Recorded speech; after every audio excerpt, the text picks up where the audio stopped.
Let's go. It depends on what you mean by two quarterback situation. We're not going to rotate them in and out of the game. Everybody has a different opinion as to what that means. We think they're both capable of being starters. Jayden is our starter, and Garrett will be ready, and we'll continue to prepare him. He got first-team reps in the spring. He'll continue to get those first-team reps. We believe we can win a championship with both of them, but what you won't see is one series this quarterback and another series another quarterback. You saw that in the bowl game, which was a different environment than it would be in, say, an in-season situation. So that was Brian Kelly talking about the quarterback system. There will be no two quarterback rotation. He made it abundantly clear that Jaden was going to be the guy next season, but he'll have to continue to improve and progress because Garrett is getting better every single day as well. So you want to talk about great competition? It's about as good as a head coach could hope for at the quarterback position. So Jaden's the starter, but he's got to have a great camp. He's got to continue to progress. He's got to continue to work. He's got to continue to move forward because the guy right there as well, he wants to take his job in the right way. They've got a great relationship, but he wants his job too. So I think that that's a really positive situation. Really just going out there and knowing what Coach Kelly wants and how he views the team. And obviously I got his vote on being the leader of the team. So that makes it that much more sweeter, knowing that I still got to go out there and still prove myself each and every day. But he knows that I'm the guy that could lead this team and really try to take the team to new heights. And it sounds like one of those things that y'all are trying to do to take LSU to new heights, offensively at least, is some explosivity downfield. Yeah. What are those conversations like within that offensive meeting room for you, trying to push the ball downfield more? I mean, it's just very transparent. When we have our shots, let's take them. I mean, it is what it is. We got special athletes out there on the outside. Malik Neighbors, Brian Thomas, Kyron Lacey. So when they get one-on-one shots, obviously you give them a chance to go make a play, and 9 times out of 10 they'll make the play. Is that tough as a quarterback, though? Because I'm thinking, like, okay, I don't want to give the ball to the other team, yeah, but I want my guy to go make a play. Like, how do you get to that state of mind as a quarterback?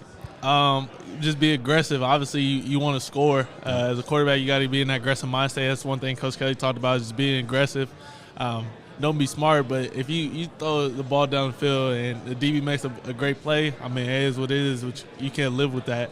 But what you can't live with is holding on to the ball, taking sacks, stuff like that.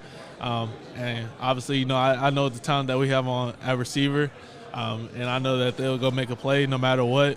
If I just put the ball in the area for them to go make a play, they'll go make the play. Coach Kelly, Coach Denbrock mentioned this spring your offense wanted to emphasize getting better at racking up yards after the catch. I think that was an astute observation, seeing that your offense was second last in the conference last year in that regard.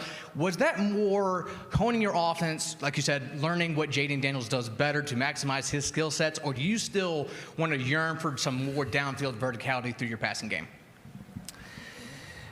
Well, I'm glad that he wants more yards after the catch, too. That's a good start. I think everybody's looking for explosiveness within their offense. I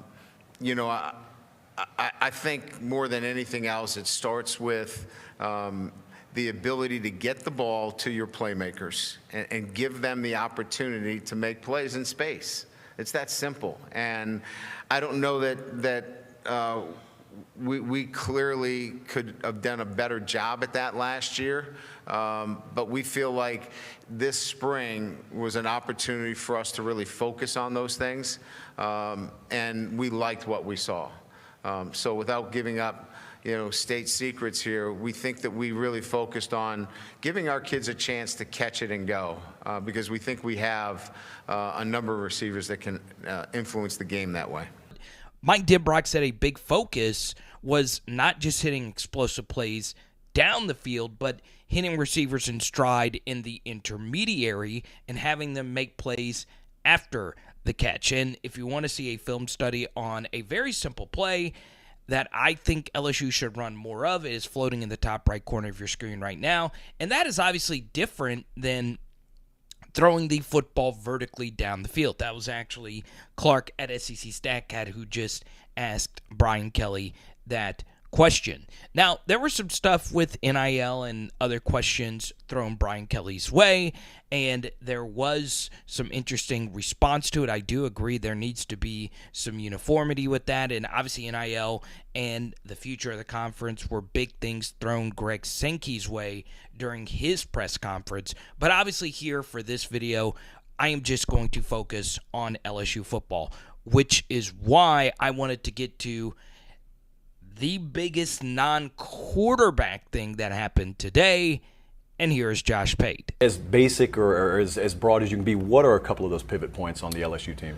Well, let's assume we take injuries out of this, Yep. right? Because everybody's got to deal with injuries. If no injuries are part of this, we're going to have to solidify the back end of our defense at the cornerback and safety position, which is going to allow us to be better at getting off the field on third down. We were not very good at getting off the field. We're going to have to do that. We saw that later in the year where we kind of tailed off a little bit defensively against A&M and again against Georgia. If we're better there and we continue to play with a physicality up front with our offensive line, then this football team is going to be in a good position. If we struggle running the football, if we struggle with physicality up front, and we can't get off the field again on third down, this football team is not going to have the same kind of success. So we know where the areas are, and of course that's where we went to work in the offseason.